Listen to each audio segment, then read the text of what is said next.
Hey, what's up guys? Brian Kelly here from Zombie Guitar. Here in today's video, I just want to give you a little trick that I have found to help overcome writer's block. So if you're anything like me, when you write songs, sometimes they just come to you. Sometimes you're just noodling around and you come up with a riff and then you just kind of take it from there and then boom, you have a song. That's great. If it works like that, that's great. But if you're anything like me, I make these YouTube videos. Sometimes I have to kind of force myself to write stuff. It's called writer's block. It's like, all right, I'm trying to come up with some cool music. It's just not working. I can't make my brain write stuff. If that is your situation, if you find yourself having writer's block, try writing in a different key. I have found that to really open up a whole bunch of new doors that may not have otherwise been available if I was just playing in the regular keys that I typically play in, such as like A minor or E minor. So in this video, I just want to give you some examples of how this applies to a few different keys. So I'm just going to use the four most common chords that are found in any given key. And when I say four most common chords, I'm talking about for mainstream type of music, key-based music, rock, pop, country, the stuff that you hear on the radio. So in key-based music, the four most common chords that you're typically going to find are going to be your 1, 4, 5, and 6 chords. Alright, so the 4, 5, and 6 chords are the A minor, the G major, and the F major. I just refer to these three chords as the Stairway to Heaven chords because these are the same three chords that are used in the end solo of Stairway to Heaven. So in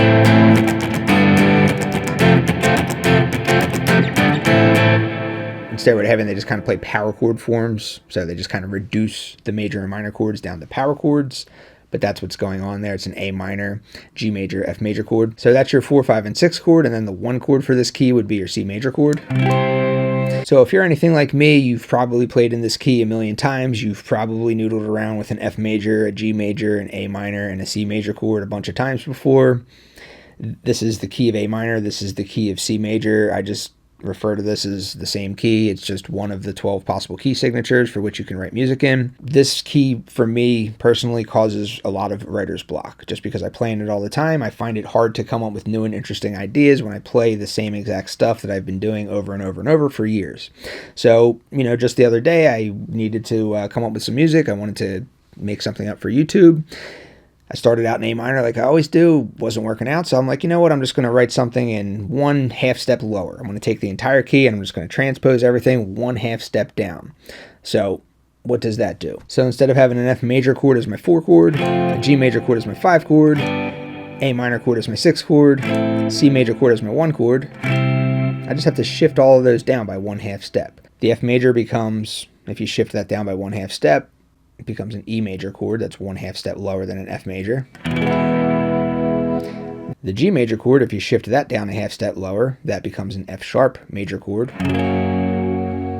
The A minor chord, if you shift that down by 1/2 step, it becomes a G sharp minor chord.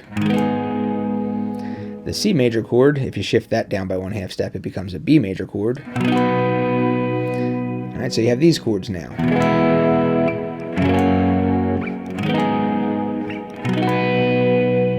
So it's the same 4 chords. It's the 1, 4, 5, and 6 chords, but we're just in a key that is 1/2 step lower than the key of A minor or the key of C major.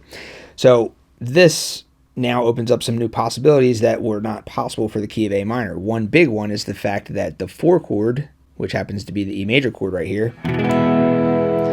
has an open string. So you can play a lot of cool stuff. Keep this droning out.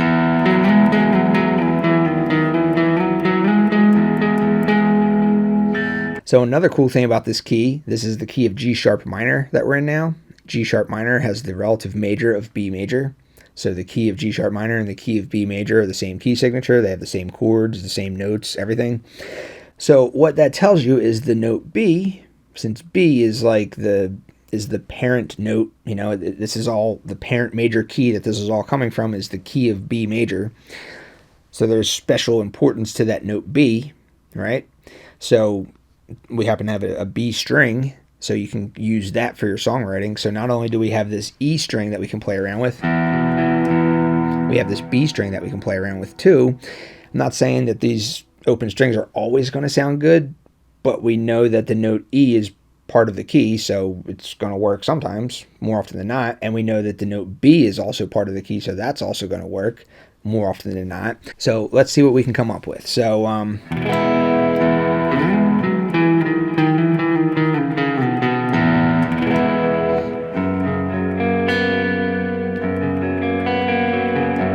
instead of just playing like a full bar chord right here, I'm just lifting up my fingers. I'm fretting the E, A, D, and G strings, but I'm leaving the B string open so I can get that note B in there. And then when we move up to this chord, the G sharp minor chord, maybe I can keep that B in there as well. That actually happens to be the same note as this, so I don't have to do all that extra work if I don't want to.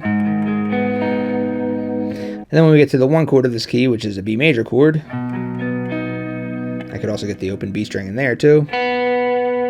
Maybe I can even get the high E string in there. We already determined that the note E sounds good. Sounds kind of cool, right?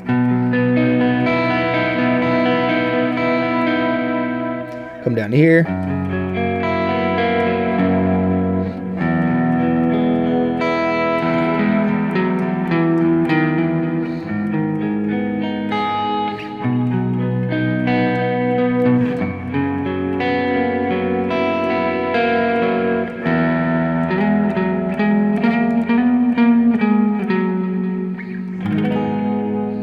I don't know, I'm literally just making this stuff up on the fly. But hopefully you can see that just the fact that I'm in this new key, I'm still taking the same chords. It's the 1, 4, 5, and 6 chords of the key.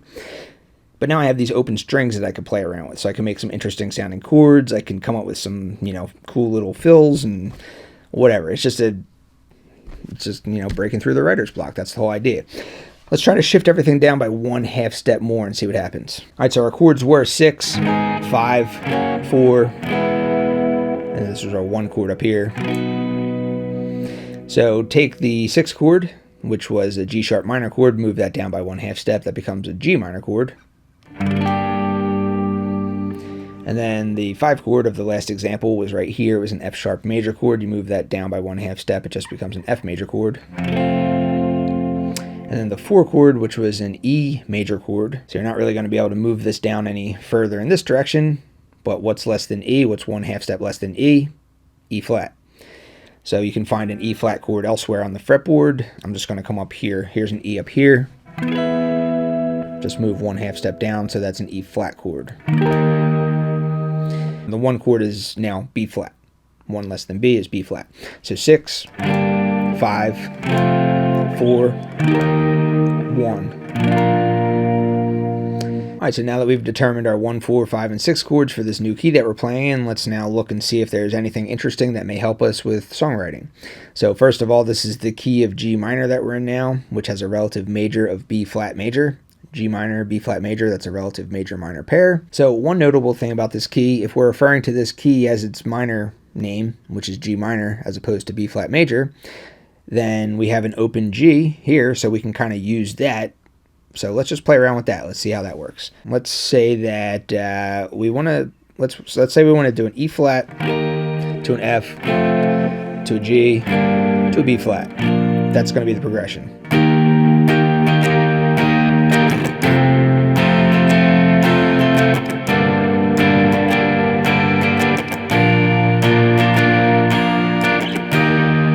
So that's going to be our progression, but let's make that cooler.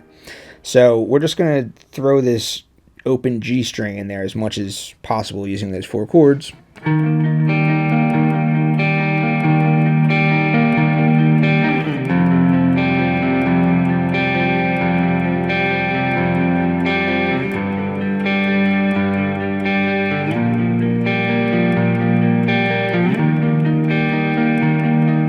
Alright, so this is just me noodling around right here. This isn't pre-written stuff or anything like that. This is how I come up with ideas for songs. I just noodle around. I get an idea, I get another idea, I get another idea. I kind of just put everything together, and that's how I write songs. So sticking with the keys that I play in all the time, the 2 by far most common ones would be A minor, C major, or E minor, G major. So when I stick to those 2 keys, that's where I tend to get a lot of writer's block. That's where I tend to not be able to come up with interesting ideas, and that's just because I've been playing in those keys for so long. So try a different key that you've never played in before, see what you can come up with, see what kind of interesting chords you can come up with. That's my suggestion for this video. So I found that this has helped me. Maybe you might find that it helps you as well. Thank you for watching. See you next time.